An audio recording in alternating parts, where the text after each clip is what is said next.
Good morning. It's time to get in touch. In Touch is a public affairs show dedicated to improving the lives of Susquehanna Valley residents. I'm Freddi Hammer, News Director at Backyard Broadcasting.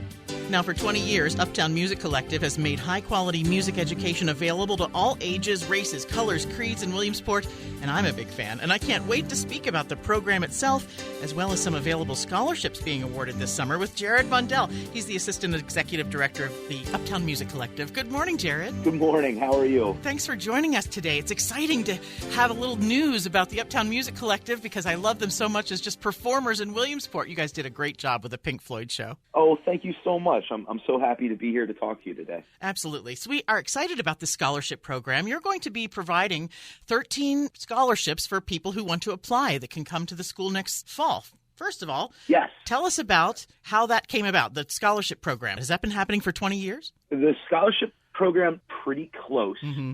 I want to say it started back in about 2009. We had a donor that wanted to start a memorial scholarship in memory of her mother, who was a teacher that passed away, that was really big into music. Mm-hmm. And when we were presented with this opportunity, we immediately jumped on it and were really excited about it. And we kind of didn't know how it was going to go because it was the first one. But the program has grown from that scholarship. Then soon after, we had another scholarship from another musician, local musician's family, Lou Gilberti. Mm-hmm. He had passed away, and they decided they wanted to start a scholarship with us. They actually ran that through the First Community Foundation Partnership of Pennsylvania, or the FCFP, known locally. And then the program just kind of built, like most things with the Uptown Music Collective, the program just kind of built organically to where it is today in 2022, with us having the ability to offer 13 needs-based scholarships to new and currently enrolled students. How many students were there at the beginning and compared to how many you have now? Ooh, the beginning. The beginning, we started, I'll take you back, Freddi. We started on Market Street in a little 2-bedroom apartment, basically, up above the old Joanna's Bakery in downtown Williamsport. Okay. And this is going back to, I was a student then. Okay. And it started in 2000, and we had about 30 to 40 students. Currently, we are at about 120 students, and that includes all ages as young as 3 years old with our Discovering Music program, all the way up to 83. I don't know how to be clever about that, but we also have an adult music program. But the core of our program has always been what we call the UMC program, which are students aged 8 to 18 years old. Okay. What kind of emotions come out of these people that start and then you just sort of see them grow as musicians likely? And does everybody come in knowing how to play an instrument or knowing how to sing? Oh, absolutely not. And that's a really big misconception that, people see the public and our supporters, and everyone always sees the shows that we put on, whether it be at the Community Arts Center, the Community Theater League, smaller gigs around town, and they see the amazing work that these kids put in and the result of their performances on stage. And they think, oh, man, I must have to be really good to even start. To even start, exactly. And especially over the past, I would say, at least 5 to 10 years, that's been a big part of our marketing effort is letting people know that anyone at any skill level, if you have never touched an instrument before, come to us. We almost prefer that because then there might be some bad habits that we don't necessarily have to break if you come to us brand new. But yeah, no, any skill level is welcome at the Uptown Music Collective. But what I find really interesting in doing this, I've on the staff for going on 15 years now. Mm-hmm. What I like and what the rest of the staff likes to see and kind of solidifies what we're doing and the confidence in what we're doing, it really goes beyond the music.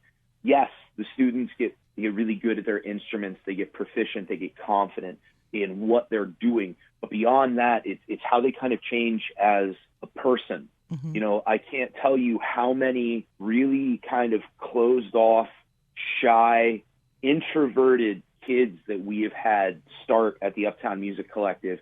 You can definitely tell that their parents are like, all right, you're going to go to the collective and you're going to do this. They might have a little bit of trepidation about all of that. And then once they get immersed in our programs and they're around their peers that have been at the collective for a while, you start to see this change. It's kind of like it's the proverbial light switch that clicks when they realize that they can do it and they are starting to get good at it. And then all of these other elements, their personality starts to change. They become a little bit more outgoing. They start to develop these leadership skills. They start to develop this confidence that they didn't know that they had. They work really well with others, interpersonal skills. It's fun to see these students when they first come in, and then the ones that stick with us all through like their high school career, and they get ready to graduate, and we'll do like an exit interview or a senior interview with them.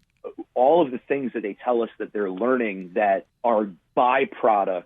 It's not like we have a class in leadership. Right. It's byproducts of the programs that we offer, and we really pride ourselves on that. It comes from the inside out or something, right? Yeah, and like I said, we don't necessarily promote, bring your kid out of their shell, It's kind of like if your student wants to try this and kind of gives it some time and some effort, they will see something come out of it. And that's not to say that every student that comes through our doors is going to end up going off and having this great music career. Actually, some of them do, but a lot of them don't. But what they do, they may never pick up another instrument again once they leave the collective.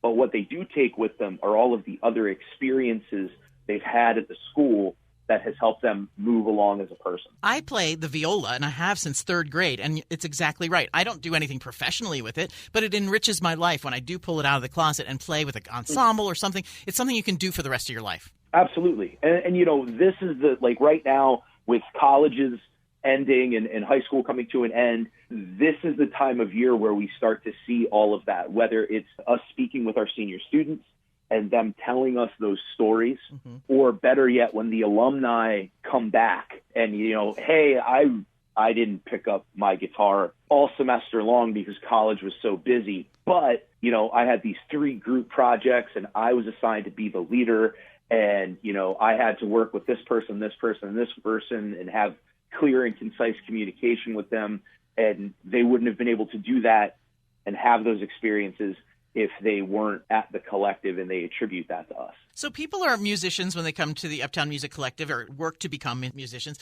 Are there other things that can happen? Like there's technical things and there's different kinds of set projects I'm sure that you have other than just practicing music and learning music. Absolutely. There's a lot of free programs that we offer at the collective to our enrolled students. Going off of what you asked about the technical program, we have a program that we call the Tech Monkey program. Oh, cute. Which is, it's kind of a twofold thing. In essence, we are building our own tech crew for these bigger shows that you see at, like I said, at the Arts Center or wherever else that we play. Oh, so it's like creation they get to create and brainstorm and go. Right. They're there to assist in the production of the show. And what is really advantageous about this program is these are usually the younger students that have just kind of started at the collective. They have just started their lessons. They're just starting to get, their feet underneath them, but they get the up close and personal front row seat to seeing the more advanced kids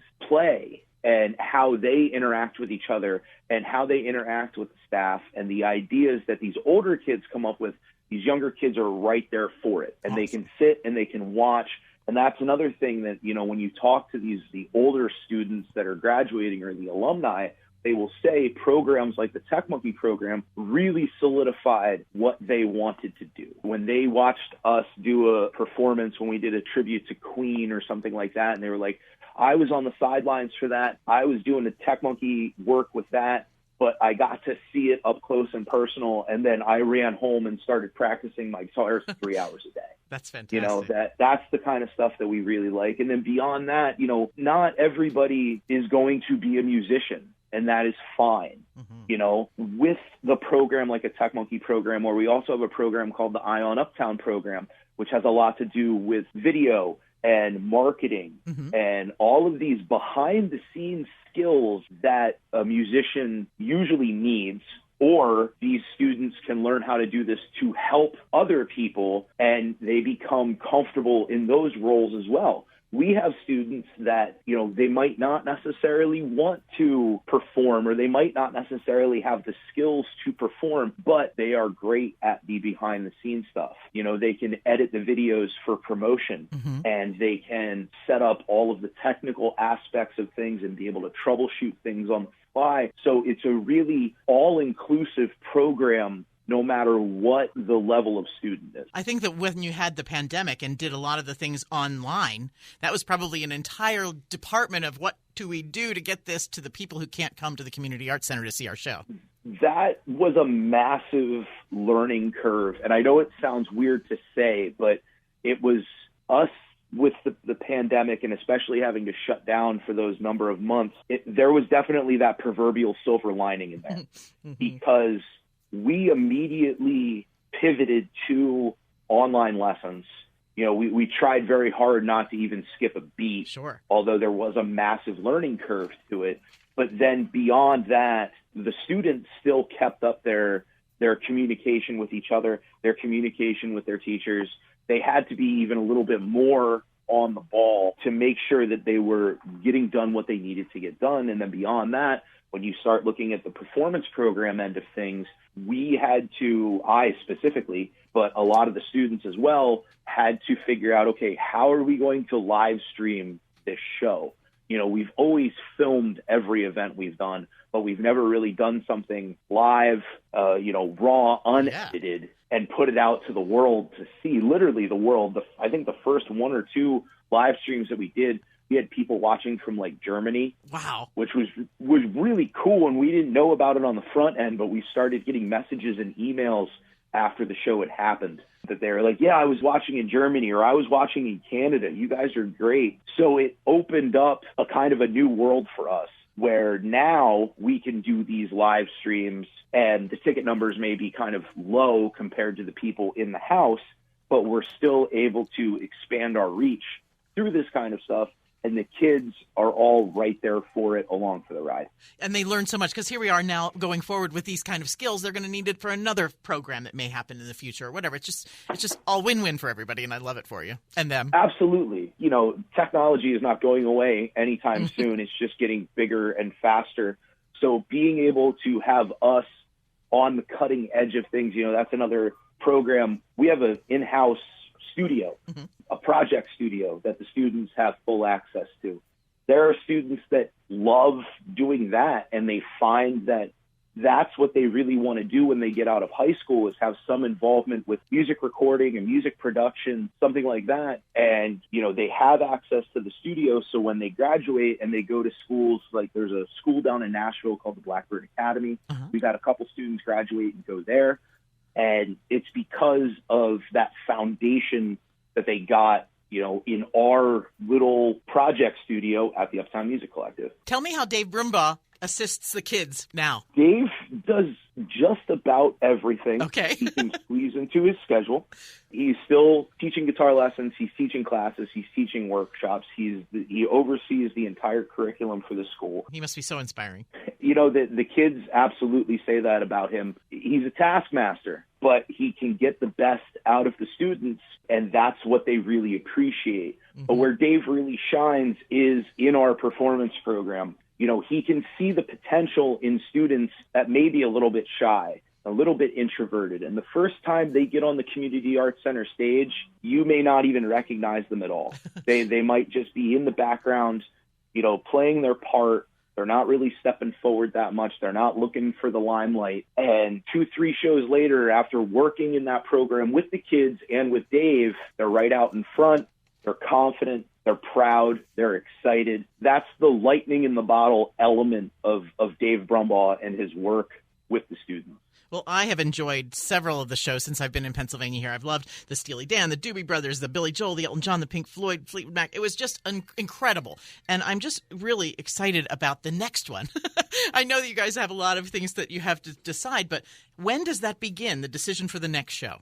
Well, it's funny that you brought that up, because the students have had meetings the past 2 weeks talking about what they want to do. It's a very democratic process where students will come in and they will basically pitch to the group what they want to do. And they'll have a mocked up set list of ideas. And then, everybody gets a chance to pitch if they want to pitch.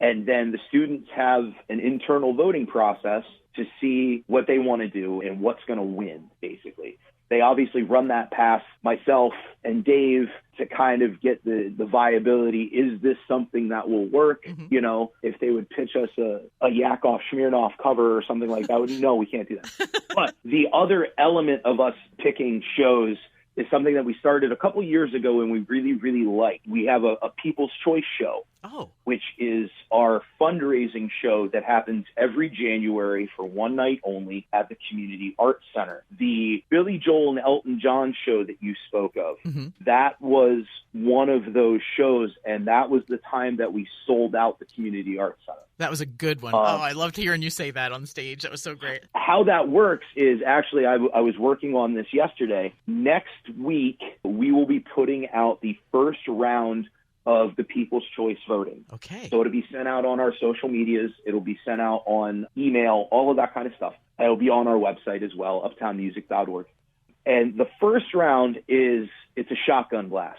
Any and all things that you think, Freddi, you jump in there and you've got 4 different ideas. Okay. Send them to us. Okay. And so that will run for about 2 weeks. Then we'll take a week off to kind of tally those up, see what's feasible, what's not feasible. And then we will do another 2 weeks where we take the top 10 ideas that people gave us and we'll put them up for a vote. You can only vote on those 10 and you can only vote once in the second round. That round will run for 2 weeks. And by the end of June, we will have a really good idea of what this tribute show in January, the People's Choice fundraiser show, is going to be. It kind of ties full circle. The fundraising show in January, a portion of that money goes towards our scholarship and financial aid program. I see. That's good. Now you can see some of the kids playing this summer. They were at Scores on Friday night, last Friday, and now they're going to Spyglass Winery as an opening for the Aerosmith tribute band on June 11th. And you can get them to come to any of your events if you wanted to pay them, right? Yes, we have smaller groups that are basically bands for all intents and purposes, small bands that we call community performance groups or CPGs. Each year, those bands take on a specific, usually it's a genre. Well, right now we have a group that does like 70s classic rock. We have a kind of a country group. Okay. We have a couple female acoustic things, basically stuff that could fit any type of event. We're currently overhauling that and introducing some new groups into that mix right now to have them ready moving through the summer. The weekend that you mentioned is actually quite funny. We're jam-packed that weekend because that is also the same weekend as the Billtown Blues Festival. Oh, June 11th. So Friday night, we open up the Billtown Blues Festival. Saturday, we go to Spyglass and open up for that Aerosmith tribute band. Sunday morning, we go back to the Billtown Blues Festival and we put on their Sunday blues gospel set. Oh, neat. And then on Monday, we got tapped to help Little League out with one of their events they're having over at the complex. So it used to be back in the day where summer kind of slowed down for the Uptown Music Collective because we didn't have the major performances, but it very quickly got filled with a lot of smaller, high-caliber performances. Well, it's the best-kept secret, really. Hire them for your wedding, folks, I swear. It'll be a good one for sure. All these wonderful things that you say about the Uptown Music Collective can be available to some students who are looking for the need-based or merit scholarships that you're going to be giving out. Deadline coming up here in just a couple weeks. Yes, the deadline for this round of scholarships is Monday, June 6th. So we'll go online. Yes, uptownmusic.org/scholarship application. That's where all the details are laid out for each of the scholarships that we are offering. A lot of the scholarships have come from our partnership program. We have community performance partners that we have throughout the year, and some of their benefits are to have a scholarship named in their honor for the year. Okay. So on that website, uptownmusic.org/scholarship application, you will see a layout of all of the scholarships we have to offer and who's the steward behind those scholarships. And then you will also have all of the information for the application process.